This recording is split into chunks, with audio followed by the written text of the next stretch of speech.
Actually, a lot of economists don't think seriously about economics in general, but that's another issue.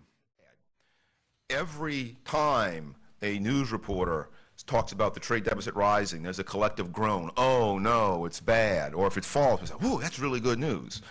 It sounds like we're losing something. It sounds like something must be repaid.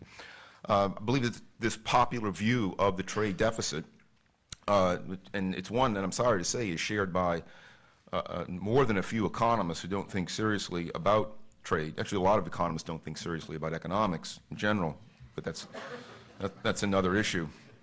I think this view is completely backwards. A trade deficit never, ever, ever is a cause of economic harm. It always improves the economy. It may or may not be a symptom of something gone awry, but no one should ever lament the trade deficit per se. A U.S. trade deficit, or U.S. current account deficit to be more precise, in today's world of nation-based currencies means that foreigners are investing in America. They're investing in dollar-denominated assets. I think investment's good. Investment expands the U.S. capital base. It increases our output. It makes workers more productive, and more productive workers over time earn more compensation. The standard of living rises. Investment's good regardless of the nationalities of the person doing the investment. If I like the output from the factory across town, or if I find an attractive job in that factory, I don't care if that factory is owned by someone from Jacksonville or someone from Jakarta. The economic consequences in both cases are the same. To lament an American trade deficit is to lament the fact that foreigners are investing in America, and that seems rather odd to me. And it's important to keep in mind that capital, productive assets, including worker skills, is not fixed in size. It's not a fixed pie of capital in the world. It just gets redistributed according to different trade patterns and investment patterns. Capital can and does expand. It can also shrink, depending upon the extant policies. Much of the fear over the trade deficit arises from the misconception that more foreign investment in America, while it might increase the size of the capital stock in America, reduces American share of ownership in that capital stock. It could be true, but not necessarily. When BMW builds a plant in Greer, South Carolina, that doesn't shrink America's capital stock, that increases America's capital stock. Nor does it necessarily mean that Americans have less capital themselves to own. If the persons who sold the land, let's say, to BMW took the proceeds from those land sales and started their own businesses, I don't know, Microsoft, or I'm sure that wasn't one of them in that example, but started their own firms, invested in existing American corporations, no matter where they are, they became wealthier too. Their ownership of capital increased as well. And so when foreigners invest in America, that makes us wealthier, that makes them wealthier.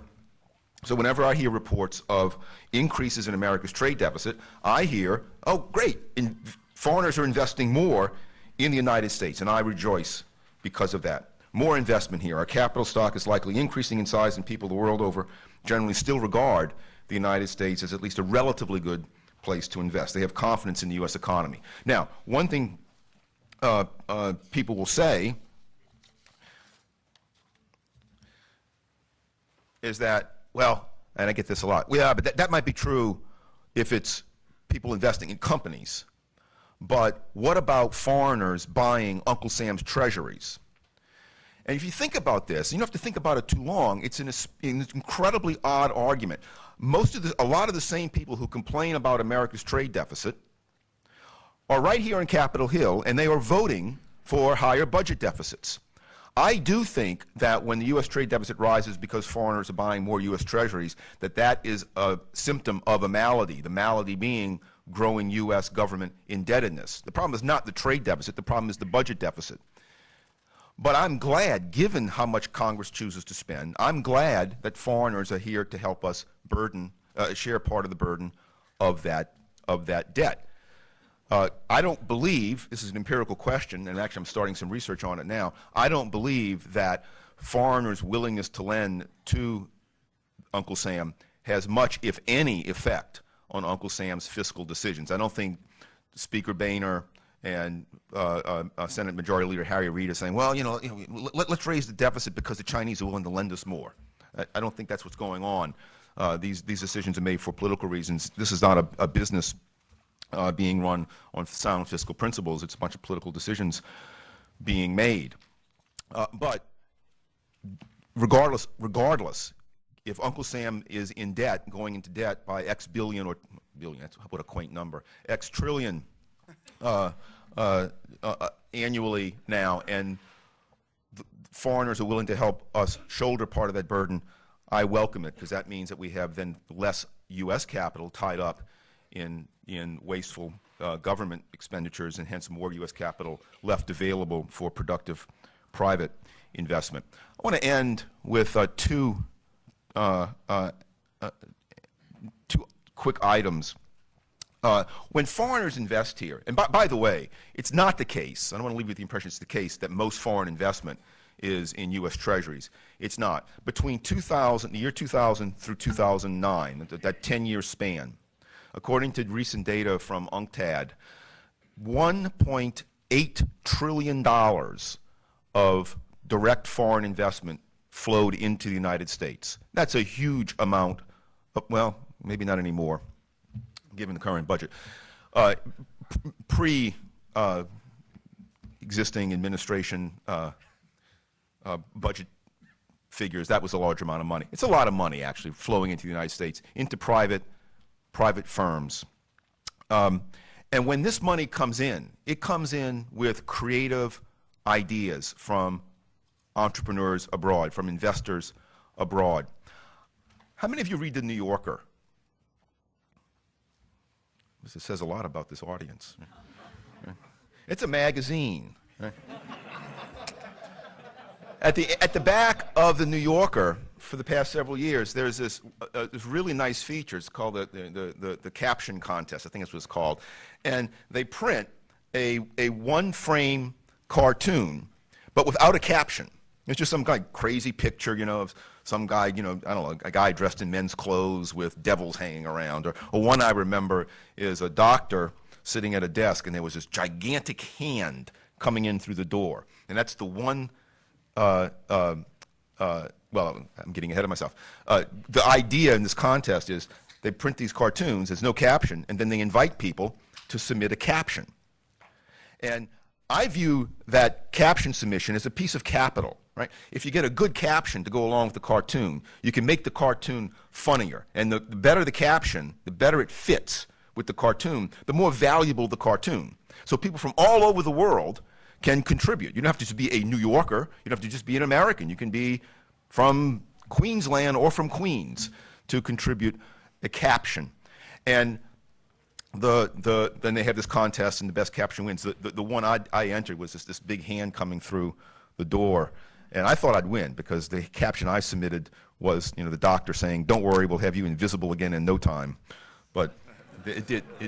I thought it was pretty good. It didn't make it. It didn't even make the final three, right? But the analogy I'm drawing is, suppose the New Yorker limited the group of people who could submit captions to only people who lived in Manhattan.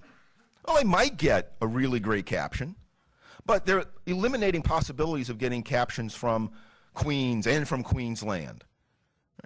By opening it up to the entire world, you don't have to be a subscriber to The New Yorker to enter this weekly caption contest. The ideas from all over the world get to flow in to work with this existing piece of capital that's not yet complete. Someone else comes in, adds another piece of capital, a caption, and you get a more valuable product. By America welcoming foreign investment, we allow the maximum amount of creative ideas from all over the world, not limiting those ideas only to Americans. I want to end with a quotation. It's one of my favorite quotations. It has nothing to do with the trade deficit, but does have something to do with the morality of trade. I'm very pedestrian, and one of the books that I like best is the 11-volume work by Will and Ariel Durant on the story of civilization. And the second in that volume, this is an incredible work. The first volume was published in 1934. The last volume was published in 1975.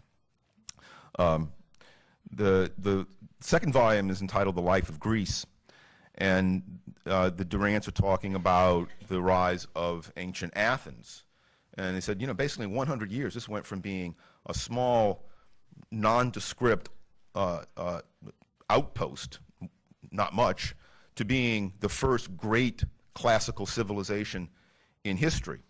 And Durant, who I don't think had any particular ideological bias one way or the other, ascribed Athens' rise, ancient Athens' rise, to trade. It says, because Athens traded, Athens became great. And this is a wonderful quotation.